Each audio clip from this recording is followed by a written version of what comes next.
యేసయ్య నామంలో మరి ఒకసారి మీ అందరికీ కృతజ్ఞత స్తుతులు ధన్యవాదాలు తెలుపుతూ ఈరోజు వాక్య ధ్యానముకు మిమ్మల్ని అందరినీ యేసయ్య నామంలో ఆహ్వానిస్తున్నాను. సమాపణం శమించబడడం, శమింపు ఇవన్నీ తెలుసు కదా మనకు. దాంట్లో ఉండే రహస్యం ఏంటి తెలుసా ఎవరికైనా? మన అందరం కూడా యేసయ్య బిడ్డలే, విశ్వాసులే.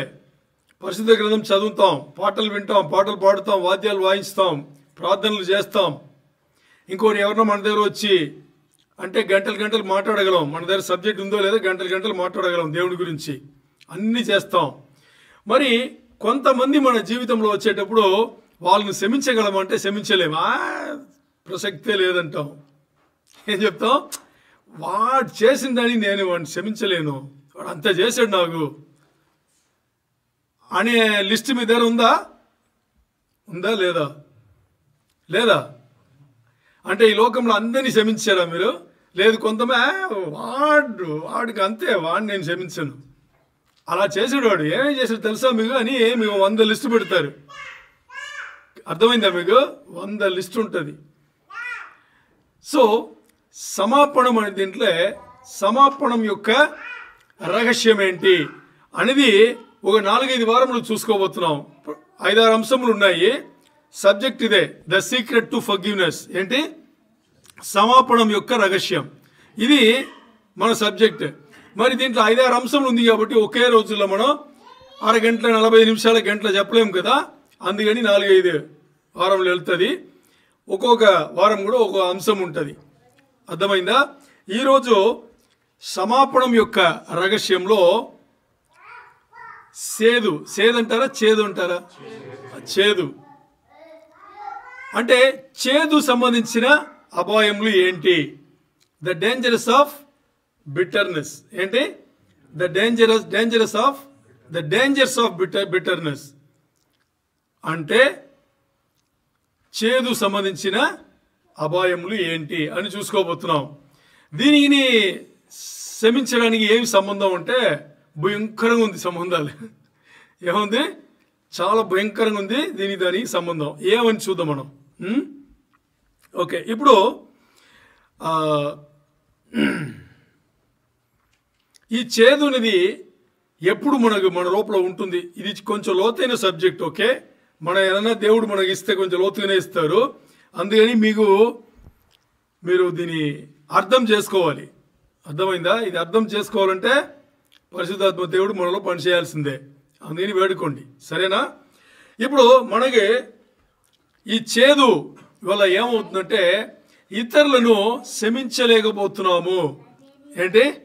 ఇతరులను క్షమించలేకపోతున్నాము. మత్తయి 6:9-14 వచనములు చదివితే ఏముంటాయి దాంట్లో ఏముంటుంది? మత్తయి 6 యేసయ్య శిష్యులకు ఏం చేస్తారు? పరలోక ప్రార్థన నేర్పుతారు, అంతేనా? దాంట్లో వచనం వెంబడి వచనంలో ఏముంటుంది చెప్పండి. నన్ను క్షమించండి నా అపరాధములను, చెప్పండి. మీరు నన్ను క్షమించిన ప్రకారం, నా అపరాధములను తీసివేసిన ఆ ప్రకారం నేను కూడా నాకు ఎవరో చేసిన దాన్ని నేను కూడా ఏం చేస్తున్నాను, వాళ్ళు క్షమిస్తున్నాను. ఉంటుందా లేదా? అంటే ఇక్కడ కండిషన్ ఏంటి? దేవుడు పెట్టిన కండిషన్ ఏంటి? యేసయ్య ఓ ప్రార్థన నేర్పారు శిష్యులకు.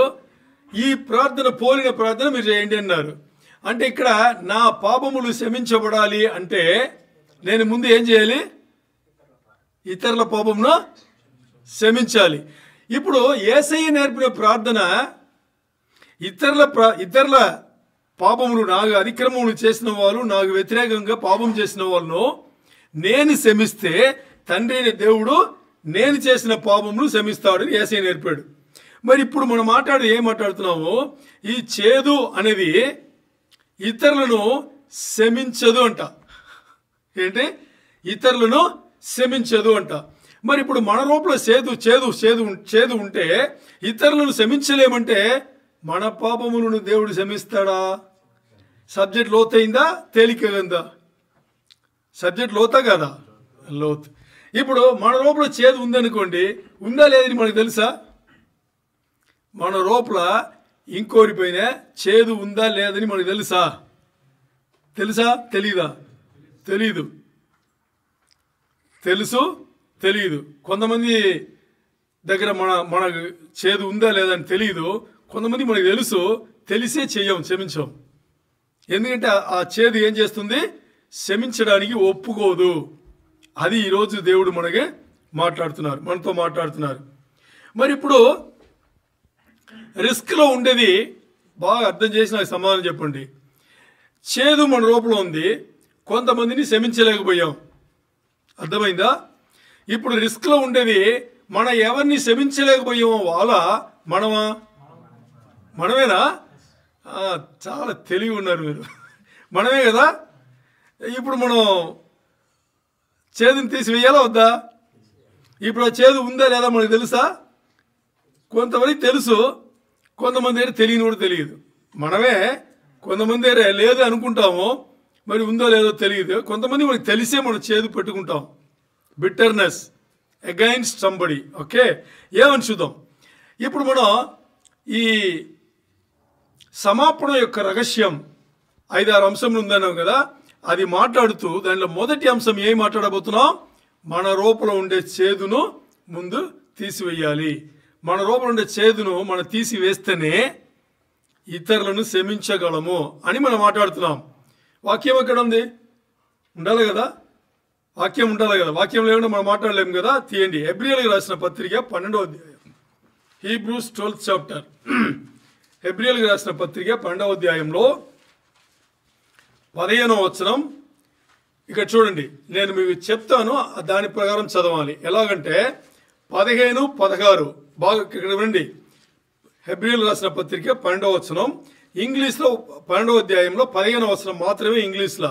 మరి తెలుగులో చదివేటప్పుడు 15, 16 కలిపి చదివితేనే మనకు అర్థమవుతుంది.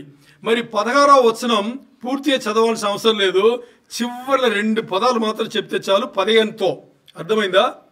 వినండి, 15వ వచనం చదవాలి. తెలుగులో 16వ వచనంలో చివరిలో 2 పదాలు మాత్రం ఏముంది చెప్పండి? 16లో చివరిలో 2 ఏముంది? దాన్ని మీరు 15తో కలిపి చదవాలి. అర్థమైందా? 15 చదివేసి ఈ 2 పదాలు మాత్రం దాంతో కలిపి చదివితే చాలు. అర్థమైందా? ఓకే, చదవండి. హెబ్రీయులకు రాసిన పత్రిక 12, 15 చదవండి. మీలో ఎవడైనను దేవుని కృపను పొందకుండా తప్పిపోవునేమో అనియు చేదైన వేరు ఏదైనను మొలిచి కలవరపరచుట వలన అనేకులు అపవిత్రులై పోదురేమో అనియు జాగ్రత్తగా చూచుకొనుడి. అర్థమైందా మీకు? ఇప్పుడు ఈ జాగ్రత్తగా చూచుకొనుడి అని మీరు వదిలేసారు అనుకోండి, ఆ తెలుగులో ఉండే 15వ వచనం మీకు అర్థం కాదు. ఇప్పుడు 16 చదవండి. ఎందుకు జాగ్రత్తగా చూసుకోవాలి అనేది 16 చదవండి, మీకు అర్థమవుతుంది. ఒక పూట కూటి కొరకు తన జ్యేష్ఠత్వపు హక్కును అమ్మివేసిన ఏసావు వంటి భ్రష్టుడైనను వ్యభిచారి అయినను ఉండునేమో అనియు జాగ్రత్తగా చూచుకునుడి. ఇప్పుడు మీకు పూర్తిగా అర్థమై ఉంటుంది. ఇలా చదవాలి. నేను ఇంగ్లీష్లో చూసేసి మాట్లాడేది తెలుగులోనే కదా అని తెలుగులో చూసా. తెలుగులో చూస్తే ఏంటి దీని దానికి సంబంధం ఏముంటుంది అని చూసేటప్పుడు 2 వచనాలు కలిపితే అప్పుడు అర్థం వచ్చింది. ఇప్పుడు చూడండి, ఇప్పుడు కూడా కొంతమందికి మీకు అర్థం కాలేదని నాకు తెలుసు. నేను ఇప్పుడు చెప్తా. ఎందుకంటే ఈ వచనం వచ్చేసి, ఈ వచనం ఒకే ఒక వచనం. హెబ్రీయులకు రాసిన పత్రిక 12వ అధ్యాయంలో 15వ వచనం ఇంగ్లీష్ చదువుతాను చూడండి. Looking diligently lest any man fail of the grace of God, lest any root of bitterness springing up trouble you and thereby many be defiled. ఇంతే. మరి దీంట్లో చూస్తే ప్రతి పదములో లోతైన అర్థములు పెట్టినాడు దేవుడు. ప్రతి పదంలో ఒకే ఒక లైన్. నేను ఇంగ్లీష్ చూస్తే ఒక్క లైనే ఉంది. ప్రతి పదంలో, ఇంగ్లీష్ పదంలో ప్రతి దాంట్లో లోతైన సబ్జెక్ట్ ఉంది. మనం చూసుకుందాం. ఇప్పుడు ఒకటి తర్వాత మనం చూసుకుంటాం. ఇప్పుడు ఈ మన చదవబడిన ఈ తెలుగులో కూడా హెబ్రీయులు రాసిన పత్రిక 12, 15, 16 చివరిలో 2 పదాలు తీసుకున్నాం కదా. దీంట్లో ఏమేమి ఉందంటే చేదు గురించి, చేదుని మాట్లాడుతున్నాం కదా, బిట్టర్నెస్. ఈ చేదు గురించి చాలా చక్కని వచనం ఒకటి ఉందంటే అది దీన్ని తీసుకోవచ్చు. అంత లోతుగా చేదు గురించి ఈ వచనం చెప్పింది. ఏమని చూస్తే ఇక్కడ ముందుగా నేను ఇంగ్లీష్లో చెప్తాను. ఇంగ్లీష్లో ఏమిందంటే లుకింగ్ డిలిజెంట్లీ అనిస్తుంది. ఏముంది? Looking diligently. ఇది హెబ్రీయులు రాసిన పత్రిక 12వ అధ్యాయంలో 15వ వచనంలో ముందు ఉంటే 2 పదములు కదా. మరి దీని తెలుగులో ఎక్కడ పెట్టారు తెలుసా? 16వ వచనంలో చివరిలో పెట్టారు 2 పదములు. అర్థమైందా మీకు? 16వ వచనంలో చివరిలో 2 పదాలు చెప్పారు. ఏముంది? జాగ్రత్తగా చూచుకొనుడి అని ఉంది కదా. దాని ఇంగ్లీష్లో 15వ వచనంలో మొదటి 2 పదాలు లుకింగ్ డిలిజెంట్లీ అని ఉంది. మీరు లుకింగ్ డిలిజెంట్లీ అనగానే దాని ఏమర్థం, ఎక్కడి నుంచి తీసామంటే దీనికి గ్రేక పదంలో వాడబడిన లుకింగ్ డిలిజెంట్లీ ఉంది కదా, గ్రేక పదంలో వాడబడిన పదం ఏంటి అంటే ఎపిస్కాప్హో, ఎపిస్కాప్హో అని ఉంది. అర్థమైందా? దీని ఏమర్థం అంటే జాగ్రత్తగా ఉండండి. ఏమి అంటే అవేర్నెస్ కలిగి ఉండండి, జాగ్రత్తగా ఉండండి, జాగ్రత్తగా చూసుకొనిడి ఉందా, దానికి ఇక్కడ ఇచ్చారనమాట. దీంట్లో గొప్పతనం ఏం తెలుసా? ఈ పదంలో ఇది వర్తమాన కాలంలో చెప్పబడింది. ఏంటి? భూతకాలంలో చెప్పలా, భవిష్యత్తు కాలంలో చెప్పలా, వర్తమాన కాలమును వాడి దీన్ని చెప్పారు. అంటే దాని ఏమర్థం అంటే జాగ్రత్తగా ఉండండి అనేది భూతకాలంలో చెప్పాలా, భవిష్యత్తులో చెప్పాలా, వర్తమాన కాలంలో చెప్పారంటే ఎప్పుడు జాగ్రత్తగా ఉండాలి. వర్తమాన కాలం అంటే ఏంటి? ఎప్పుడు ఉండేదినే వర్తమాన కాలంలో చెప్తాం, అంతేనా? ప్రెసెంట్ టెన్స్ అంటాం కదా. ప్రెసెంట్ టెన్స్ ఎప్పుడు చెప్తాం? ఎప్పుడు దాన్ని పాటించి ఉండాలని దీని వర్తమాన కాలంలో చెప్తాం. ఇది ఆ కాలంలో ప్రెసెంట్ టెన్స్లో చెప్పబడింది. ఓకే, ఇప్పుడు చూస్తే పెద్ద ప్రశ్న ఏంటి అంటే దేంట్లో జాగ్రత్త పడాలి, దేనికి జాగ్రత్తగా ఉండాలి కదా. ఇక్కడ అదే కదా లుకింగ్ డిలిజెంట్ అంటే జాగ్రత్తగా చూసుకొని ఉంది. దేంట్లో జాగ్రత్తగా ఉండాలి అని ఓ ప్రశ్న వేసుకుంటే ఇక్కడ దేంట్లో ఉండాలని చూస్తే మరి ఇక్కడ చూడండి, దాంట్లో by the grace of God ఏముంది? By the grace of God. మీరు 15వ వచనం ఇంకోసారి చదవండి మొదటి నుంచి. మీలో ఎవడైనను ఓకే దేవుని కృపను, ఏ కృపను? దేవుని కృపను. ఎవరి కృపను? దేవుని కృపను. దేవుని కృపను పొందకుండా తప్పిపోవునేమో అని చెప్పండి. మీలో ఎవడైనను దేవుని కృపను పొందకుండా తప్పిపోవునేమో జాగ్రత్తగా ఉండండి. అర్థమైందా మీకు? ఇప్పుడు ఎక్కడ తీసుకొచ్చి ఎక్కడ మనం చేర్చుకుంటే మనకు అర్థం వస్తుంది. మీలో ఎవడైనను దేవుని కృపను పొందకుండా తప్పిపోవునేమో మీరు ఏం చూసుకోవాలి? జాగ్రత్తగా చూసుకోవాలి. అంటే ఇక్కడ దేంట్లో మనం కాన్షియస్గా ఉండాలి, దేంట్లో మనం జాగ్రత్త కలిగి ఉండాలంటే దేవుని కృప మీరు పొందకుండా ఉంటే దాంట్లో జాగ్రత్తగా ఉండండి అంటున్నారు. దేవుని కృపను పొందకుండా ఎవరున్నారో దాంట్లో అంటే దేవుని కృపను పొంది ఉండాలి. దేవుని కృపను పొందలేదు అంటే తర్వాత చదవండి. చేదైన వేరు ఇంకా ఏదైనాను చూడండి, చేదైన వేరు ఏదైనాను మొలిచి కలవరపరచుట వలన. చాలు చూడండి. ఇప్పుడు చూడండి, దేవుని కృప అంటే ముందు ఏం మాట్లాడుకున్నాం? వచనం ఏం చెప్పింది? జాగ్రత్తగా ఉండండి, లుకింగ్ డిలిజెంట్లీ అన్నాం. దేంట్లో జాగ్రత్తగా ఉండమన్నారు? దేవుని కృపను పొందకుండా ఉంటే, ఎవడన్నా మీలో ఉంటే మీరు జాగ్రత్తగా ఉండండి. మరి దేంట్లో జాగ్రత్త పడమన్నారు అనేది ఇప్పుడు ఏం చదివామన్నా?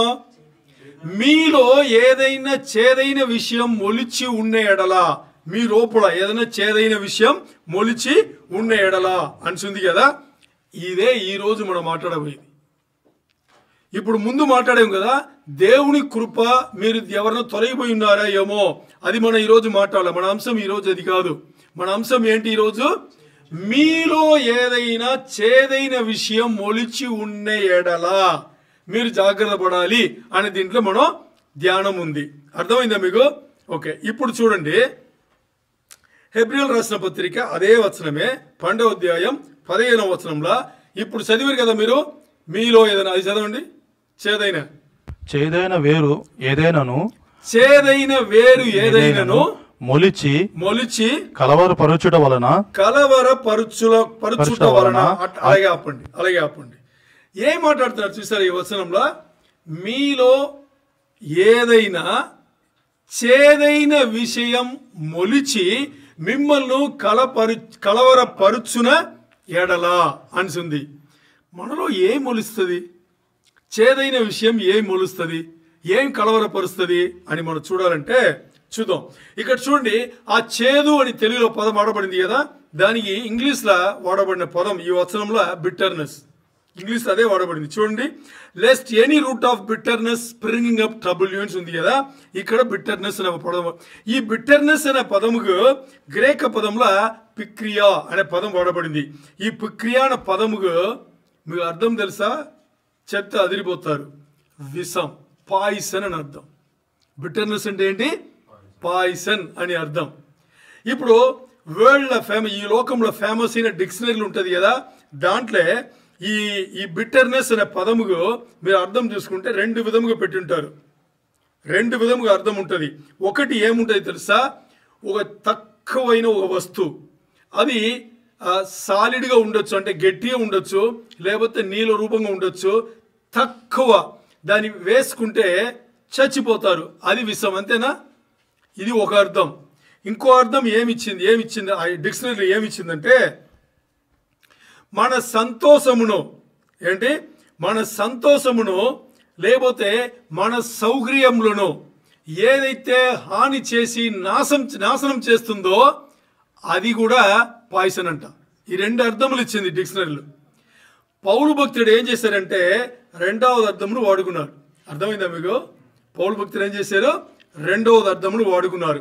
దానే హెబ్రీయులకు రాసిన పత్రికలో పౌలు ఈ 12వ అధ్యాయంలో 15వ వచనంలో పెట్టారు, బిట్టర్నెస్ అని చెప్పేసి. అర్థమైందా? చేదైన విషయం ఏదన్నా మొలిచి మిమ్మల్ని కలవరపరుచున ఎడల. అంతేనా? ఓకే. ఇప్పుడు చూడండి, ఇప్పుడు మనం చూస్తే చాలా ఆశ్చర్యంగా అనిపిస్తుంది. దీంట్లో ముందు ఏం చూసాము? జాగ్రత్తగా ఉండండి, లుకింగ్ డిలిజెంట్లీ మనం చూసుకున్నాం. దాని తర్వాత దేంట్లో జాగ్రత్త పడాలని చూస్తే దేవుని కృపను పొందకుండా మీరు తొలగిపోయారేమో దాంట్లో జాగ్రత్త పడండి అని. మరి అది మన అంశం కాదు, ఈరోజు ధ్యానాంశం కాదున్నాం. మన ధ్యానాంశం ఏంటి? మీలో ఏదన్నా చేదైన విషయం మొలిచి మిమ్మల్ని కలవరపరుచున ఎడలా అనిసింది. ఇప్పుడు చేదైన విషయం అనేది ఏం తెలుసుకున్నాము? విషం అని తెలుసుకున్నాం. ఈ విషం అంటే ఏంటి? మన సంతోషంను హాని చేసేట్టుగా, మన సౌకర్యమును హాని చేసేట్టుగా, నాశనం చేసేట్టుగా ఉండే విషయంలో చేదైన విషయములు అని, అది విషం అని మనం తెలుసుకున్నాం. మరి ఇప్పుడు అది కలవరపరుస్తుందంట. ఏం చేస్తుంది? కలవరపరుస్తుంది అని చెప్పేసి. ఈ కలవరపరుస్తుంది అంటే ఏంటి? ఇంగ్లీష్లో వాడబడిన పదం ఏం తెలుసా? ట్రబుల్. ఇంగ్లీష్లో ఈ వచనంలో ట్రబుల్ అనే పదం, తెలుగులో కలవరపరచబడిన అనిసింది, ఇంగ్లీష్లో ట్రబుల్. ఈ ట్రబుల్కి వాడబడిన ఎందుకు గ్రేక పదం తీసుకున్నాం తెలుసా? గ్రేక పదంలోనే మూల భాషలు రాసింది కాబట్టి కరెక్ట్ అయిన అర్థం అక్కడ ఉంది. ఇక్కడ చూడండి, ఈ కలవరపరిచిన దానికి అని దీనికి ఏమర్థం ఇచ్చారు అంటే, ఈ కలవరం దేని వల్ల వస్తుందంట? దుష్ట ఆత్మల వల్ల వస్తుందంట, దెయ్యాల వల్ల వస్తుంది. ట్రబుల్ అనే ఇంగ్లీష్ పదముకు వాడబడిన గ్రేక పదం మనకి ఇచ్చే అర్థం ఏం తెలుసా? ఆ గ్రేక పదం వచ్చేసి ఎనాక్లెహో అని ఉంది. దీనికి అర్థం వచ్చేసి ఏమి ఇచ్చారంటే, ఇది ఈ అపవిత్ర ఆత్మలు ఉన్నాయి కదా, దెయ్యములు ఉన్నాయి కదా, అది కలవరపరుస్తుందంట. దురాత్మలు ఉన్నాయి కదా, ఇది కలవరపరుస్తుంది. ఈ కలవరం ఇచ్చేదే అదంట. మరి దానికి వాక్యాల ఆధారం ఎక్కడుందంటే లూకా 6:18 తీయండి. లూకా 6:18 చదవండి. లూకా 6:18. లూక్ 6:18.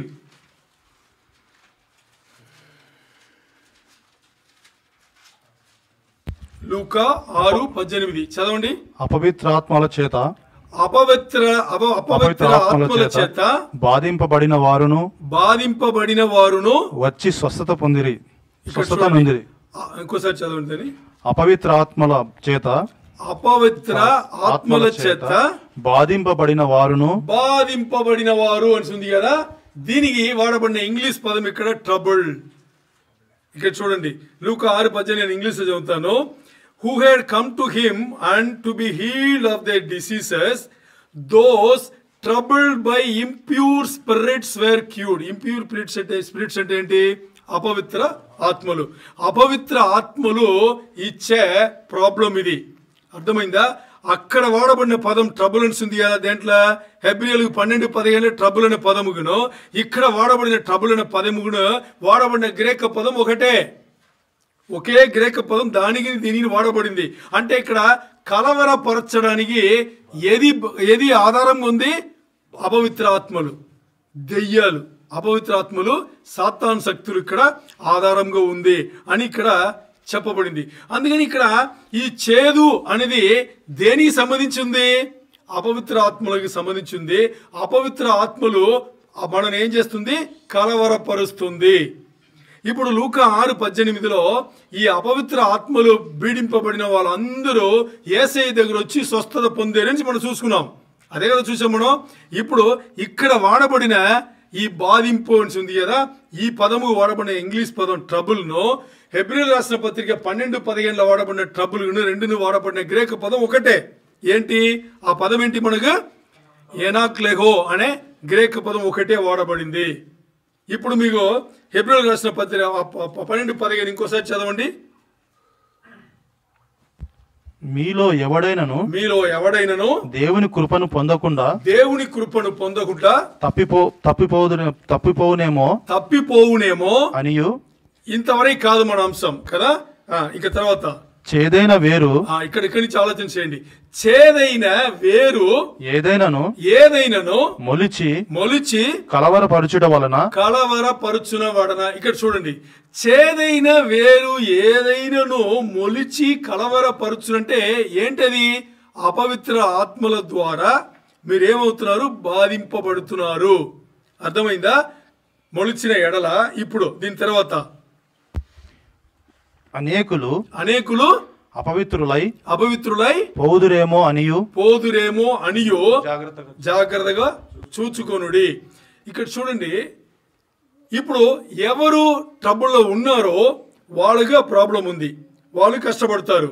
మరి చివరిలో మీరు చదివి కదా 15 చివరిలో చదవండి, అది చదువు ఇంకోసారి చదవండి. చివరి భాగం, అనేకులు అపవిత్రులై పోదురేమో. అంటే ఒక్కరు బాధింపబడితే వాళ్ళు చుట్టూ ఉండే అనేకులు ఏమవుతున్నారు? అపవిత్రపరిచి బాధిపు రూపంలో వస్తున్నారు అని చెప్పేసి అక్కడ చెప్పబడింది. ఇది వచనం.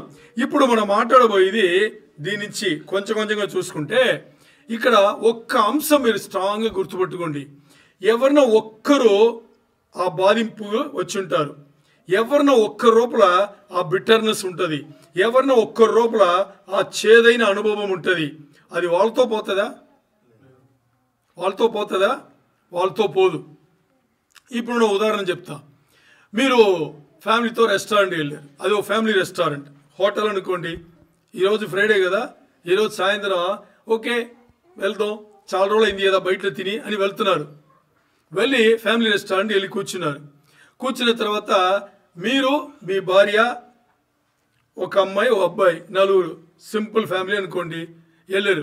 వెళ్ళి కొంచెం బాగా తిన్నారు. తినేసి బిల్లు ఇచ్చారు. వాళ్ళు ఇస్తారు కదా డబ్బుల కోసం, బిల్లు ఇచ్చారు. బిల్లు మీరు ఏం చేస్తారంటే, ఇప్పుడు నార్మల్గా ఎవరు కూడా కార్డే ఇస్తారు, అందరు ఎవరైనా కార్డే ఇస్తున్నారు. మీరేం చేశారు? కార్డు ఇస్తున్నారు. కార్డు ఇవ్వ ముందు బిల్లును చూశారు. బిల్లు చూస్తే బిల్లును చూడగానే మీరు అదిరిపోయారు. మీరు తినేది నలుగురే, ఒక టేబుల్లో కూర్చున్నా నలుగురు తిన్నారు. బిల్లును చూస్తే అదిరిపోయారు. ఏమని చూస్తే 1,22,875 రియాల్స్ అక్కడ ఉన్నాయి. బిల్లు ఎంత ఉంది? నేను ఎంత చెప్పాను చెప్పండి? 1,22,875 రియాలు అక్కడ ఉంది. ఏం చేస్తారు మీరు? ఇట్రా, మన టోనే మారిపోతుంది కదా, పిలుస్తాం, వెయిట్ అండ్ ఎడా అంటారు. ఎందుకంటే మనకు బాగా తెలుసు ఎంత తిన్నా, మన నలుగురు కదా, మన ఫ్యామిలీ చిన్న పిల్లలు ఇద్దరు, మనం ఎంత తిన్నా 200 కన్నా ఎక్కువ రాదని మనకు తెలుసు. ఆ హోటల్గా వెళ్ళాము మనం, ఎందుకంటే మనం వెళ్ళేటప్పుడే అన్ని చూసుకునే వెళ్తాం. ఏం చూసుకుంటాం? ఇది తినబోతున్నాం. ఒకవేళ ఎక్కువైనా ఇంతే అవుతుంది. నా కార్డులో ఎంత ఉంది అన్నీ మనకు తెలుసు. ఒకవేళ కార్డు పనిచేయలేదంటే నా పర్సులో ఎంత ఉంది కదా. ఇంకా నమ్మకం లేకుండా అమ్మాయి నీ దగ్గర డబ్బులన్నా ఉందా కనుక్కుంటాం. ఇన్ని జాగ్రత్త పడి వెళితే అక్కడ బిల్లు ఎంత ఇచ్చాడు?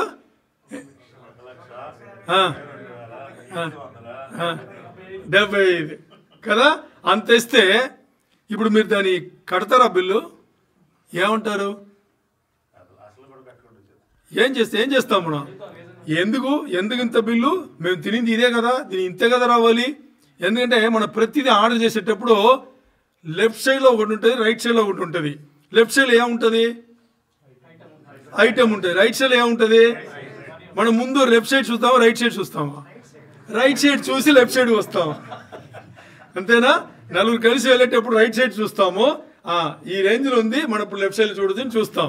ఇంత జాగ్రత్తలు పడి ఎంత జాగ్రత్తలు? ముందు మన కార్డులో ఎంత ఉందని చూసుకున్నాం. అది మంచిదంటే మన పర్సులు ఎంత ఉందని చూసుకున్నాం. ఒకవేళ పర్సు ఏమైనా పోయిందంటే అమ్మాయి దగ్గర ఎంత అని కనుక్కున్నాం.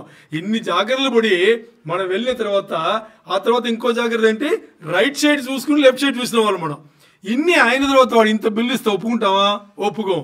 ఇప్పుడు ఏమైంది? పిలుస్తాం, చెప్పు అంటే మనం సౌండ్ పెరుగు, చెప్పు ఎందుకు ఎంత అనేటప్పుడు అక్కడ మనకి సర్వ్ చేసిన వ్యక్తి మనతో మాట్లాడుతున్నాడు. ఏం మాట్లాడుతున్నాడు తెలుసా? అంటే బిల్లు కరెక్టే. ఏమంటున్నాడు వాడు? బిల్లు కరెక్టే, మీరు తినిది మాత్రం పెట్టలేదు, ఈ రోజంతా ఎవరు తిన్నారో అందరి బిల్లు మీ బయలు పెట్టామన్నాడు. ఏమన్నాడు? అంటే మనం వెళ్ళింది నైట్ 9 గంటలకు అన్నమాట. అర్థమైందా? ఈరోజు ఉదయం నుంచి తిన్న వాళ్ళందరి బిల్లు ఎవరి దగ్గర డబ్బులు తీసుకోలే, అందరు డబ్బులు కలిసి మీ దగ్గర తీసుకుంటామంటే మీరు ఒప్పుకుంటారా? అంటే ఆ ఎక్స్ప్లెనేషన్ ఇచ్చేసి ఆయన ఏం చెప్తున్నాడంటే ఇంతమంది ఈరోజు ఎవరు వచ్చిన ఫ్యామిలీస్ అందరి దగ్గర ఎవరి దగ్గర అందరి ఫ్రీ ఇచ్చేసి మీ దగ్గర మాత్రం బిల్లు తీసుకుంటున్నాము, మీకు పర్వాలేదా అని అడిగితే మీరు ఏం చెప్తారు? ఏం చెప్తారు? ఆంధ్ర భాషలు చెప్పండి. ఏం చెప్తారు? నీ బొంద ఏం పర్వాలేదు అంటావా నమ్మా? ఇంకా భయంకరంగా ఉంటుంది. చెప్తామా? భయంకరంగా చెప్తాం. భయంకరం వదలం మనం. ఎందుకంటే మన రైట్ అని తెలుసు, అక్కడ మన కరెక్ట్ అని తెలుసు, వాళ్ళు తప్పు అని తెలుసు. అందుకని ఏం చేస్తాం? ఏమేమి మాటలు అన్నీ మాడే మార్చు, నేనెందుకు చేయాలి? ఉదయం నుంచి ఎవడోడు తిన్నాడని కూడా అది తెలుసా? తెలీదా? నేనెందుకు అంటావా అనవా? చూడండి, ఇప్పుడు చేదైన అనుభవం ఎవరినో ఒక్క విశ్వాస దగ్గర ఉందనుకోండి, చేదైన అనుభవం ఎవరినో ఒక్కరి దగ్గర ఉంటే అది చుట్టుండే ప్రతి వాళ్ళకి వెళ్తుంది అనమాట. అంటే దానికి అర్థం ఏంటంటే చుట్టుండే వాళ్ళు ఫ్రీనే ఉన్నారు. ఈ ఒక్కరి దగ్గర ఉండేది వీళ్ళు ఏం చేస్తారు? అందరిని బాధిస్తారనమాట. అందరిపైన వీళ్ళ చేదైన అనుభవం వాళ్ళు వేచి వేచి వేచి ఏం చేస్తారు? దూరం అవుతారు. వీళ్ళు దూరం అవుతారు. ఇంకా చాలా విషయములు జరుగుతూనే ఉంటాయి. ఇది ఒక చిన్న మీకు అంశం మీకు అర్థం అవ్వాలని నేను ఈ విషయం చెప్పా. ఇప్పుడు చూస్తే ఇక్కడ పౌలు భక్తుడు రాసింది కూడా దీన్ని ఉద్దేశించే. చివరి ఒకటి చెప్పారు కదా, ఏమని? అనేకులు అని చదివారు కదా. ఈ అనేకులు ఈ బాధింపు ఎలాగ వస్తున్నారంటే ఒక్కరి ఆ చేదైన అనుభవం రూపంలోండి సాతాను పనిచేస్తే చుట్టి ఏమవుతుంది? పాయిషన్ లాగా అది స్ప్రెడ్ అవుతుంది అని చెప్పేసి ఇంకో ఉదాహరణ చెప్తా. ఇప్పుడు మీరు పనిచేస్తున్నారు కదా, ప్లాంట్లో ఆఫీస్ అన్ని పనిచేస్తున్నారు కదా. ఒకరోజు పిలిచారు మిమ్మల్ని. ఎవరు? మీ మేనేజర్ పిలిచాడు. మేనేజర్ పిలిచి, దా నాకు తెలీదు, నా పైవాడు నిన్ను పిలుస్తున్నాడు, వెళ్ళని కలు అంటాడు. అంటే మీకు అర్థం కాదు, వీడే మన పైవాడు, వీడు ఇంకా వీడి పైవాడి దగ్గర పంపిస్తున్నాడు అని చెప్పేసి మీరు వెళ్తారు. వెళ్ళి ఏం చేస్తున్నారంటే అక్కడ వాళ్ళు వెళ్ళగానే వాడు కూర్చోమని చూడు చెప్పాడు. చెప్తాడా? మన పైవాడే మనం కూర్చోమని చెప్పాడు. వాడికి పైన వాడు మనం కూర్చోమంటాడా? రాగానే వాడు బాగా ఫుల్ కంఫర్ట్గా కూర్చుంటాడు. కూర్చుని ఏంటి అని చెప్పేసి చాలా విషయాలు మన పైన చెప్పి మనం చేసిన తప్పులని చెప్తాడు. నిజంగా మనం తప్పు చేసాం అక్కడ, అందుకని ఇన్ని లెవెల్కి పైన వెళ్ళింది. పైన వాడు ఫుల్గా వాయించాడా? బాగా అర్థం చేసుకోండి.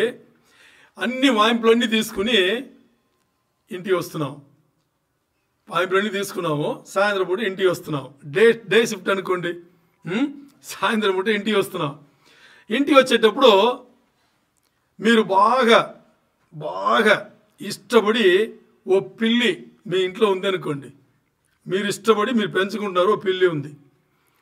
మీరు ఎప్పుడు వచ్చినా, మీరు ఎప్పుడు బయట గేటు తీసుకుని లోపల వచ్చారనుకోండి, తలుపు తీసుకుని లోపల వస్తే ముందు అది పరిగెట్టి వస్తుంది. అర్థమైందా? ఆ రోజు కూడా అది ఎప్పుడు వచ్చేటినే వస్తుంది. మీరేమంటారు తెలుసా? దాన్ని ఒక తన్ను తంటారు. తంటారా తండ్రా? తంటారా తండ్రా? నిజం చెప్పండి, నవ్వేది కాదు. కొంతమంది ఇంట్లో కుక్క బిల్ల ఉంటుంది, అంతేనా?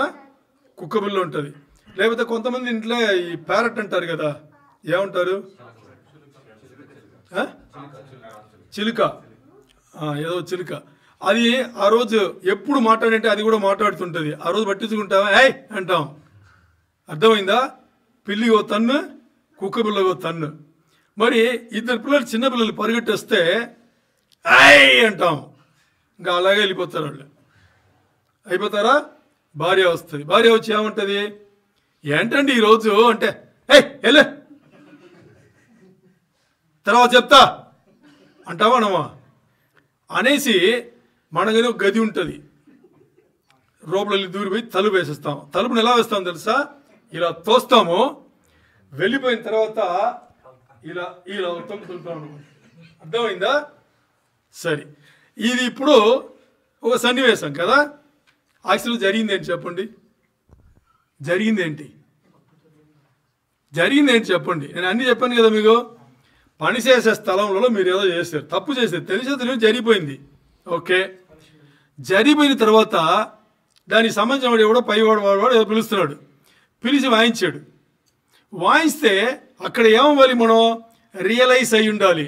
ఎస్, నేను ఇది చేశా, ఇది చేయకూడదు, నేను చేశా అని చెప్పేసి అక్కడే రియలైజ్ అయ్యి అక్కడే సమాధానపడి దాన్ని అక్కడితో ముగించేసి వచ్చి ఉంటే బాగుంటుంది. మనం చెయ్యంగా. ఏం చేసాము? అలాగ వచ్చాం. ఇక్కడ జరిగింది చెప్తాం. మీరు ఏదైతే తప్పు చేశారో దానిపైనే మీరు అక్కడ సరిచేసుకోవాలా.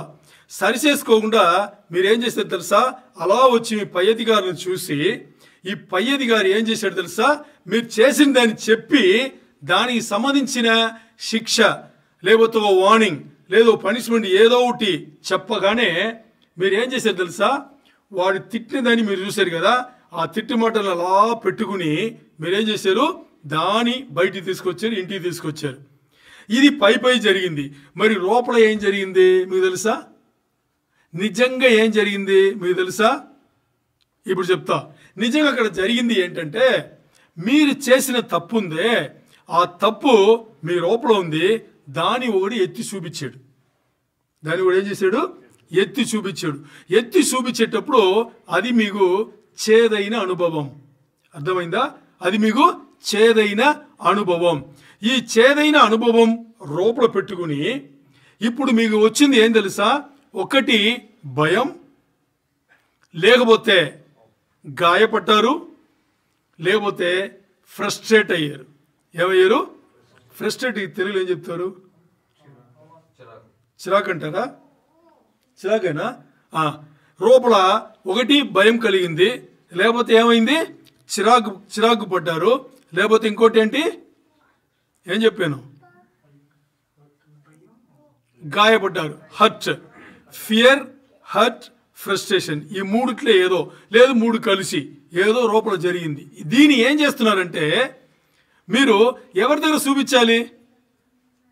మిమ్మల్ని ఎవరు తిట్టాడో వాడి దగ్గర చూపించాలి. వాడి దగ్గర చూపించారా మీరు? మీరు చూపించింది ఎవరి దగ్గర? సంబంధలే ఎవరిపైనా? పిల్లి పైన, కుక్క పైన, పిల్లల పైన, భార్య పైన, ఆఖరికి తలుపు పైన. అంతేనా? ఎందుకంటే వీళ్ళెవరు ఏం చెప్పరు మనం. ఎవరు చెప్తారా ఏమన్నా? మరి ఇవన్నీ మీరు అక్కడ వాడి దగ్గర చూపించుండొచ్చు కదా, ఎందుకు చూపించట్లా? చూపించింది వాడు, మనం చూపించలేకపోయాం. వాడు మనకు చూపించాడు అన్ని. దాన్ని తీసుకొచ్చి మనం ఎవరినో చూసారా మీరు? చేదైన వేరు ఏదైనా మొలిచి అంది కదా, అక్కడ మొలిచింది ఏంటి? లోపల అపవిత్ర ఆత్మను దూరనిచ్చాము. అర్థమైందా? ఎక్కడ దేని మనం డీల్ చేయాలో అక్కడ దాన్ని డీల్ చేయాలా, దాన్ని తీసుకొచ్చాము. చేదైన అనుభవం అక్కడ తీసుకొచ్చి ఎక్కడ చూపించకూడదు అక్కడ చూపించి వాతావరణం పాడు చేసింది మనం. అర్థమైందా? మరి దీనికి మూల ఆధారం, మూల కారణం ఏంటి అనేటప్పుడు ఆ చేదైన అనుభవం ఎక్కడ మొలిచిందో అక్కడ మనం డీల్ చేయాల, దాన్ని అలాగ తీసుకొచ్చి వేరలాగా మనం చూపించాం. ఇప్పుడు మనకి చూడండి 2 విషయములు జరిగింది. ఒకటి చిరాకు వచ్చింది, లేకపోతే భయం వచ్చింది, లేకపోతే ఇంకోటి ఏంటి గాయపడ్డాం. ఈ 3 అక్కడ జరిగింది. మరి అది ప్రైమరీ ఎమోషన్ అంటాం. ప్రైమరీ ఎమోషన్ అంటే ముందు జరిగిన భావోద్వేగాల బాధింపు, అది అక్కడ జరిగింది. మరి దాని లోపల పెట్టుకుని మన బయటికి చూపించింది ఏంటి? కోపం. చూడండి, అక్కడ జరిగింది అది లోపల ఉంది, బయటికి చూపించింది దాన్ని చూపించలా. ఏం చూపించాము? పిల్లి దగ్గర ఏం చూపించాము? కోపం.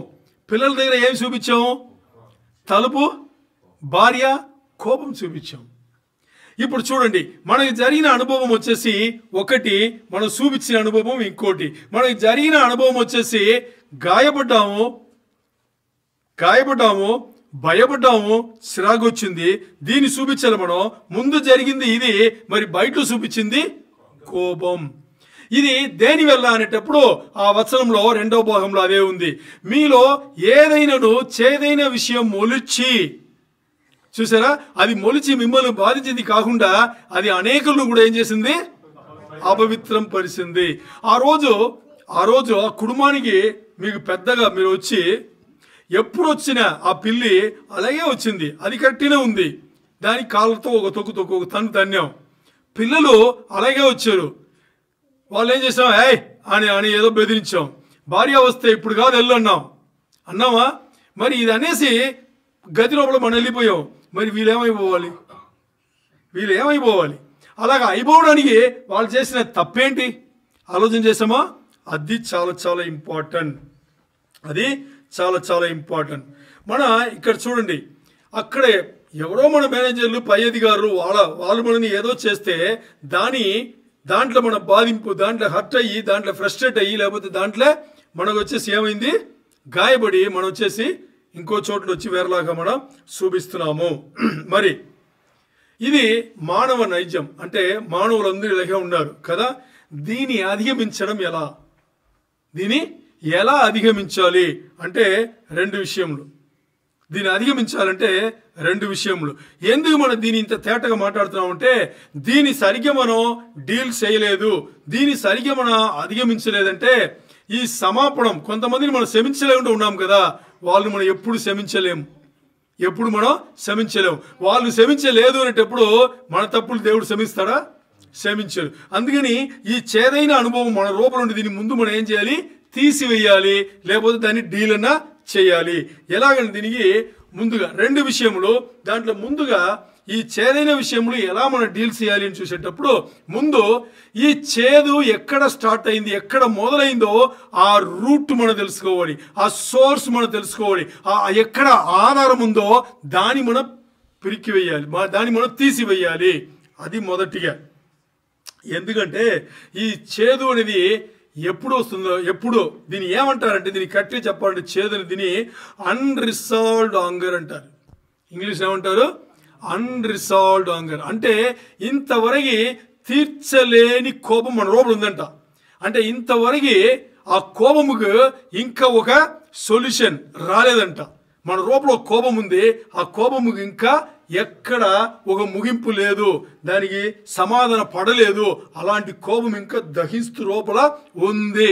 అది ఏంటి అని ముందుగా ఏం చేయాలి? తెలుసుకోవాలి.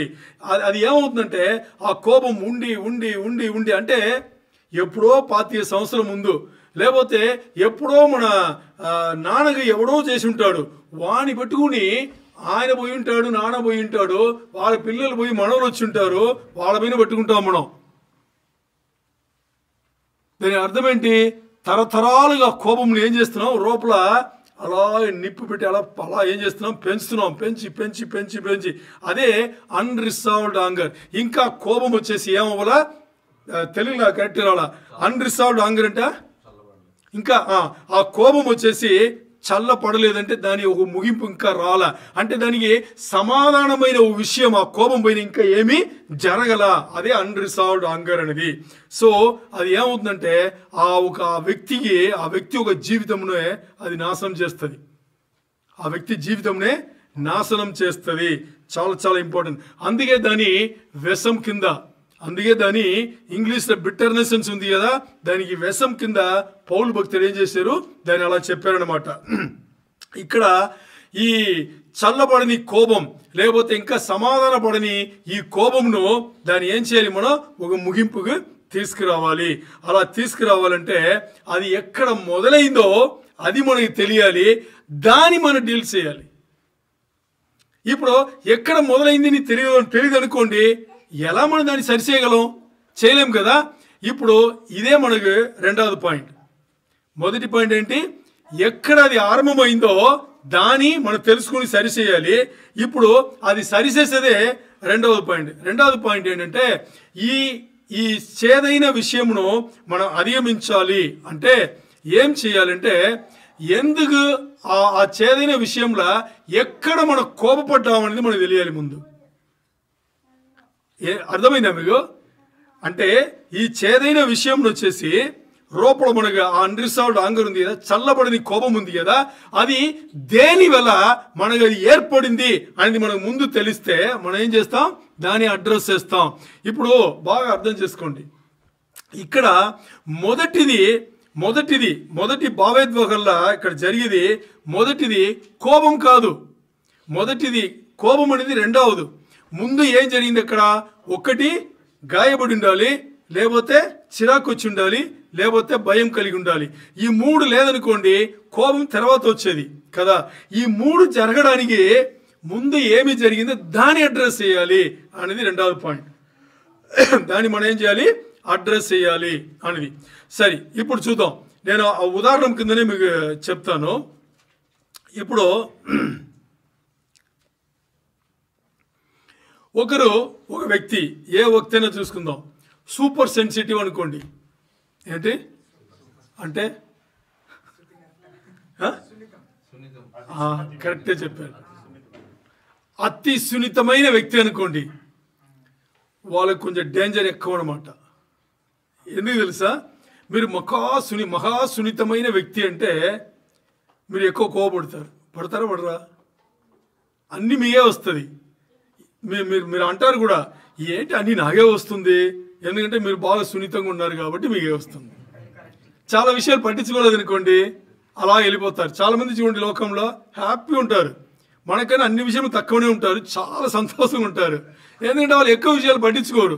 మరి అన్నీ పట్టించుకున్నారు అనుకోండి, వాళ్ళకే అన్నీ వస్తుంది. ఛాన్స్ ఇస్తుంది, నన్ను చూస్తుంది, అది నువ్వు మాట్లాడుతున్నావా అని. దేవుని వాక్యం ఏం చెప్పాలి, ఇప్పుడు నేను మారాలి అంతే. నేను చాలా విషయాలు పట్టించుకుంటాను. దేవుడి నుంచి వచ్చేటప్పుడు మొత్తాన్ని పట్టించుకుంటాను. నేను పట్టించుకుంటాను, దేవుడి విషయం పట్టించుకోవాల్సిందే. లోకంలో మిగతా విషయాలు కూడా ఎక్కువ పట్టించుకునేవాడిని, ఇప్పుడు పట్టించుకోవట్లేదు. అర్థమైందా? ఎందుకంటే మనం కూడా మారాలి కదా, అందుకని.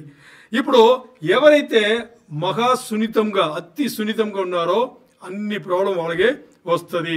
ఎందుకంటే వాళ్ళు ఈజీగా అన్నిట్లో దూరిపోతారు, ఇది ఇలా కాదని వచ్చేస్తారు. అందుకని అన్ని ప్రాబ్లం వాళ్ళకే వస్తుంది. అలా ఉండాల్సిన అవసరం మనకు లేదు.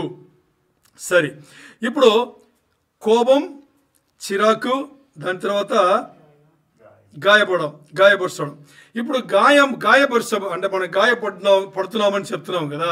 దీంట్లో చూస్తే ఏదన్నా ఒక విషయంలో మనం గాయపడ్డామనుకోండి, గాయపడేది మొదటిగా జరుగుతుంది, కోపం రెండవది జరుగుతుంది. ముందు కోపం రాదు, మరి మనకి తెలియదు. కోపమే ముందు వచ్చినట్టుగా ఉంటుంది, మరి మనకి అలా ఉండదు. ఇప్పుడు ఒక ఉదాహరణ చెప్తా. భార్యాభర్తలు ఉన్నారు, బాగా అర్థం చేసుకోండి. భార్యాభర్తలు ఉన్నారు. భర్తగా ఎప్పుడు కూడా ఒక డామినెంట్ క్యారెక్టర్ ఉంటుంది. ఏమని, నేను చెప్తే నా భార్య వినాలి. ఉంటుందా? ఉండడం తప్ప? భర్తలందరూ తప్పు కాదంటారు, భార్యలందరూ తప్పు అంటారు. ఓకే, ఇప్పుడు భర్తకి నార్మల్గా ఎందుకు ఆ తలం ఉంటుంది అని నేను చెప్తా. చూడండి, ఓ కుటుంబం అంటే మన విశ్వాస కుటుంబంలో మాట్లాడుతున్నాం. కుటుంబంలో దేవుడు భర్తనే ముందు పెట్టాడు. భర్తను ముందు పెట్టి భర్త బాధ్యతలు అనేసి కొంత ఉంది, భార్య బాధ్యతలు అనేసి కొంత ఉంది. భర్త బాధ్యతలు అని చూసేటప్పుడు ఆ కుటుంబముకు సంబంధించిన ఆర్థిక విషయములు అన్నీ చూసుకోవాలి, భద్రత విషయములు అన్నీ చూసుకోవాలి.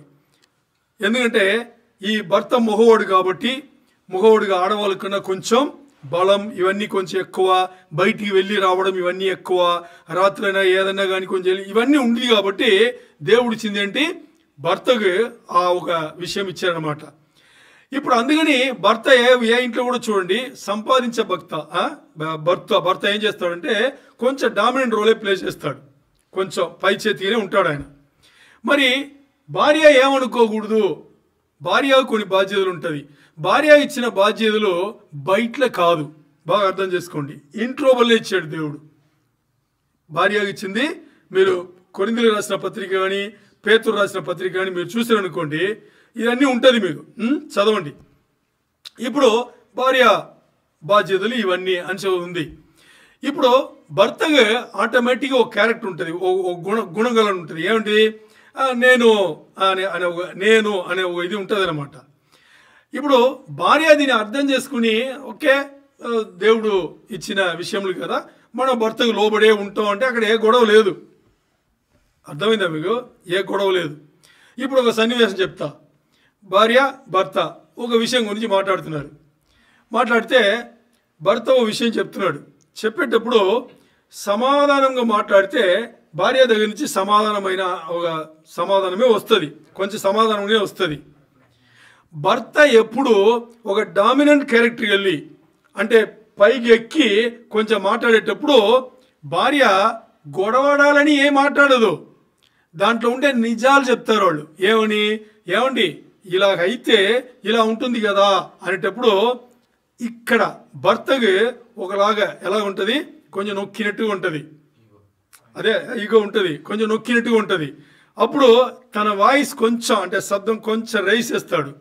రైస్ చేసేటప్పుడు భార్య నేను ఏమన్నాను, ఎందుకు సౌండ్ పైకి వెళ్తుంది అని చెప్పేసి నేను కూడా కొంచెం పెంచుతుంది. ఇంకా అయిపోయింది మొత్తాన్ని. ఏంటి లైట్ ఇక్కడ పెంచేటప్పుడు ఇంకా అయిపోయింది. అసలే భర్త ఎలా ఉన్నాడో నేను అని దీంట్లో ఉండేటప్పుడు ఇప్పుడు భార్య కొంచెం సౌండ్ పెరిగితే ఏమవుతుంది, మొత్తాన్ని ఈ సీన్ అక్కడ అయిపోతుంది అనమాట. ఇక్కడ ఏమి జరిగింది అని చెప్తా.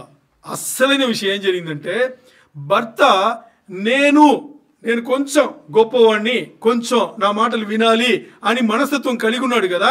అందుకని ఇక్కడ ముందు భార్య లైట్గా సౌండ్ కొంచెం పెంచగానే ముందు ఇక్కడ వచ్చేది కోపం కాదు, సిరాకు వస్తుంది, లేకపోతే గాయపడతాడు.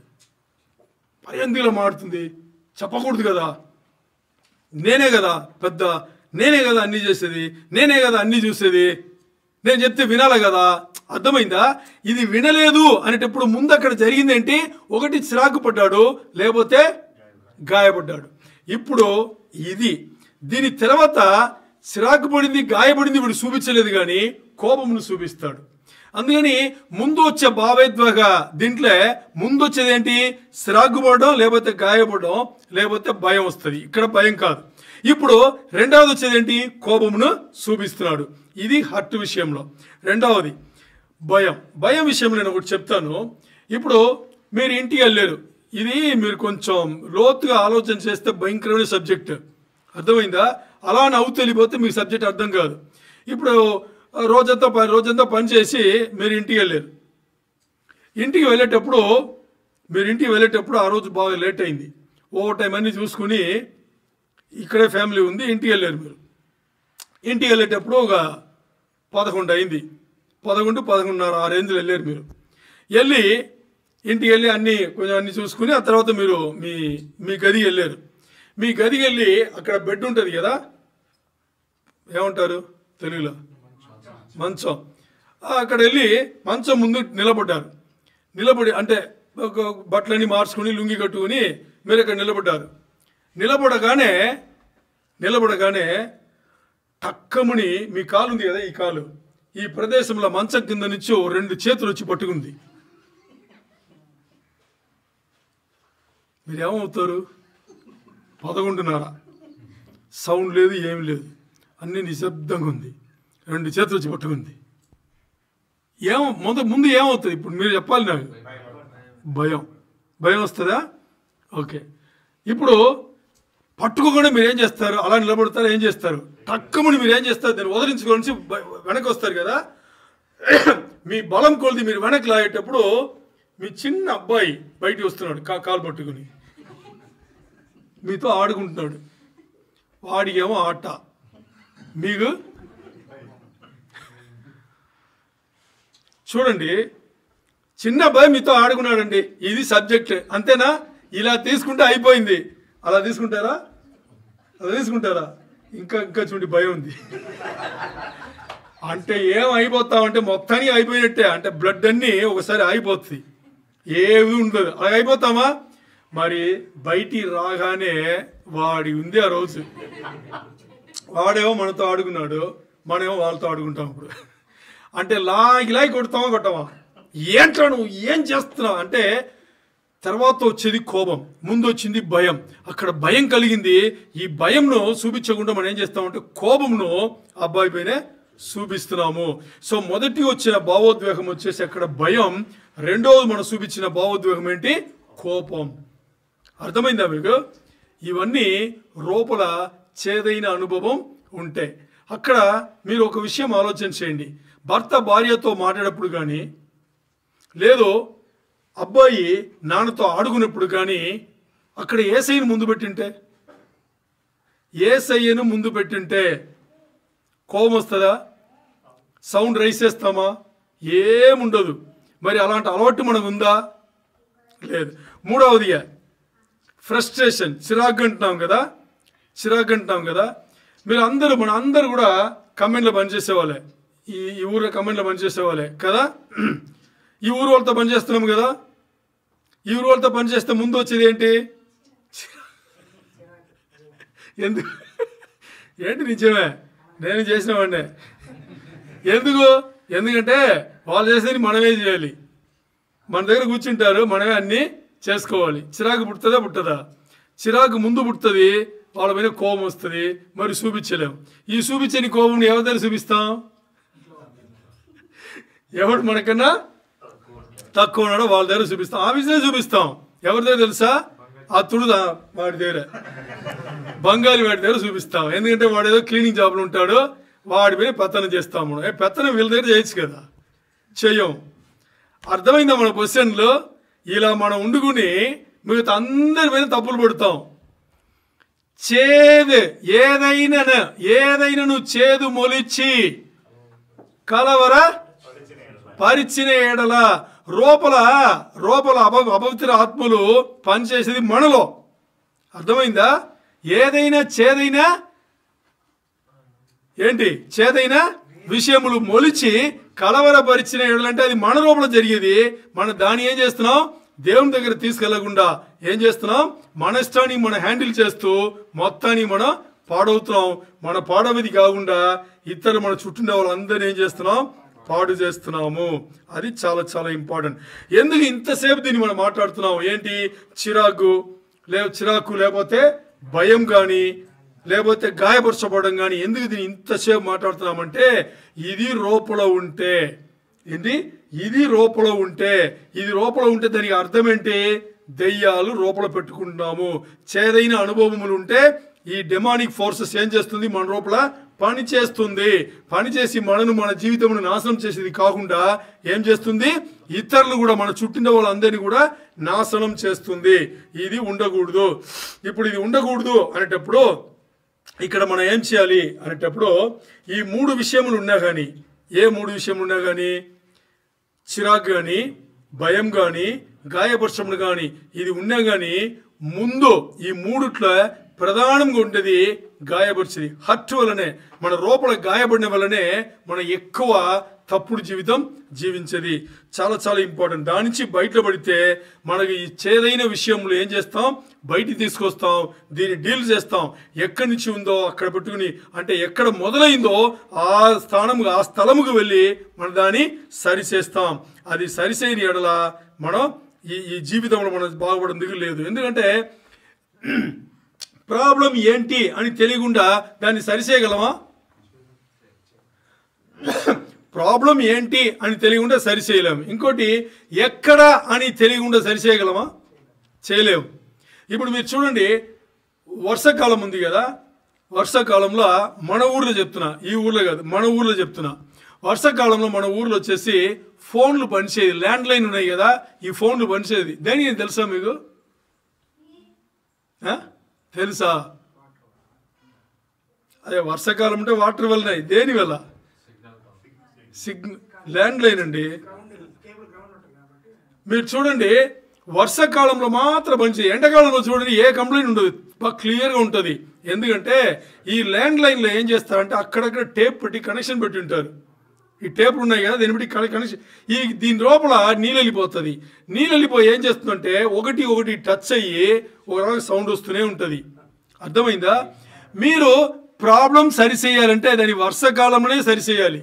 అంటే ఈ ప్రాబ్లం సరిచేయాలంటే వర్షాకాలంలోనే సరిచేయాలి. అప్పుడే ఆ ప్రాబ్లం బయటలో పడుతుంది, మనం కనుక్కోగలం. వర్షాకాలం అయిపోయిన తర్వాత మన ఊరన్నీ ఎలా ఉంటుంది, ఎప్పుడో కంప్లైంట్ ఇస్తే ఎప్పుడో వస్తారు కదా. వర్షాకాలంలో ఇచ్చిన కంప్లైంట్కి వాళ్ళు ఎండాకాలంలో వచ్చారనుకోండి ప్రాబ్లమే కనిపెట్టలేరు. ఎందుకంటే అవన్నీ సరైపోయి ఉంటుంది, ఆటోమేటిక్గా సరైపోయి ఉంటుంది. ఎండిపోయింది కదా, సరైపోయి ఉంటుంది, ప్రాబ్లం కనిపెట్టలేరు. ఇప్పుడు మన పరిస్థితి అలా వెళ్ళిపోకూడదు. మనం ఏం చేయాలి? మన ఎక్కడ మనకు ప్రాబ్లం ఉందో అది ఎక్కడని తెలియాలి. దాని అంటే ఎక్కడ మొదలైందని తెలియాలి. ఎక్కడ మొదలైందని తెలిసి అక్కడ వెళ్ళిపోయాం అనుకోండి, అక్కడి నుంచి సరి చేసుకురావాలి. అది ఏంటి?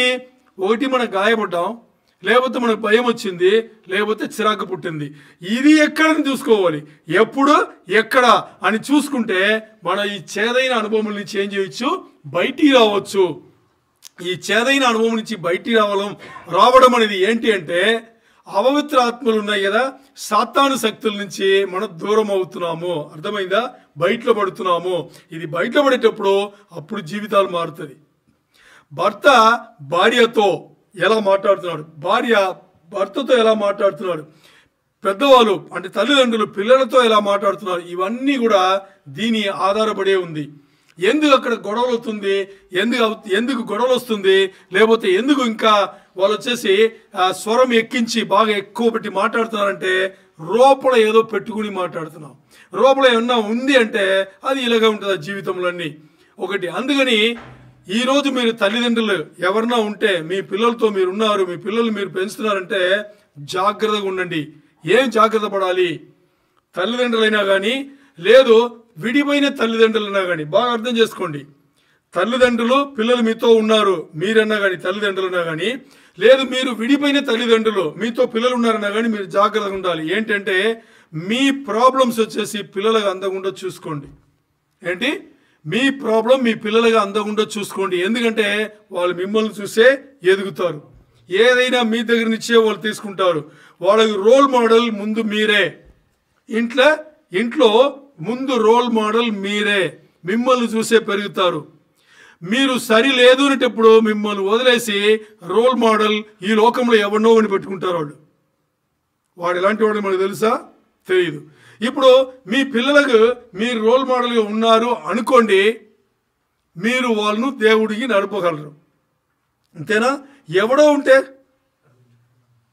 ఉంటే వాడు ఏమై ఉన్నాడో, వాడు దేని చూపిస్తున్నాడో దాంట్లోనే వాళ్ళు ఎదుగుతారు, మొత్తానికి పాడవుతారు. విశ్వాస కుటుంబంలో దేవుని బిడ్డలు అలాగా ఉండకూడదు. ఎందుకు అనేటప్పుడు యేసయ్య ఈ లోకంకి వచ్చింది మనకి ఆత్మీయ జీవితం ఇవ్వడానికి మాత్రం కాదు, అధిగమించిన జీవితం ఇవ్వడానికి, ఆశీర్వాదకరమైన జీవితం ఇవ్వడానికి, దానితో పాటు కలిపి ఆయన వచ్చి ఇచ్చారు. అందరూ అనుకుంటారు యేసయ్య వచ్చింది మనకే రక్షణ ఇవ్వడానికి మాత్రమే. కాదు. యేసయ్య ఇచ్చిన రక్షణలో అన్నీ ఉన్నాయి. ఆశీర్వాదకరమైన జీవితం కూడా యేసయ్య ఇవ్వడానికే ఆయన అది కూడా వచ్చింది. మంచి క్వాలిటీ ఆఫ్ లైఫ్ ఇవ్వడానికే ఆయన మనకు వచ్చింది. అలా చూసేటప్పుడు దేవుని వాక్యంలో సమాపణం ఒక రహస్యంను ఆయన పెట్టినాడు. అలాంటి సమాపణం మన ఇతరులను క్షమించాలి అంటే మన లోపల ఉండే చేదైన అనుభవములు ఏం చేయాలి? తీసివేయాలి. అది తీసివేయాలంటే దాని ఆధారంగా ఉండేది ఒకటి చిరాకు పడడం, లేకపోతే గాయపడడం, లేకపోతే కోపం రావడం. దీన్ని మనం డీల్ చేసి బయటికి తీసివేసేటప్పుడు ఈ చేదైన అనుభవములు ఏదైతే మన రూపంలో మొలిచి ఉందో అది బయటికి వెళ్ళిపోతుంది. ఈ చేదైన అనుభవములు ఏవి మొలిచింది అని చూస్తే అది వాక్యం చెప్తుంది, అది ఏంది? అపవిత్ర ఆత్మలు రూపంలో దూరి పనిచేస్తుందని. దీన్ని తీసివేసేటప్పుడు ఈ చేదైన విషయములు బయటికి వెళ్ళిపోతుంది. చేదైన విషయములు ఎప్పుడు బయటికి వెళ్ళిపోయిందో అప్పుడు మనం ఇంక ఇతరులను క్షమించే ఆ మనస్తత్వం కలిగి ఉన్నాము. ఎప్పుడైతే ఇతరులను క్షమిస్తున్నామో అప్పుడు మన తప్పులను, మన అతిక్రమమును, మన పాపములను తండ్రి అయిన దేవుడు క్షమిస్తున్నాడు. అర్థమైందా? దేవునికే మహిమ కలుగును గాక.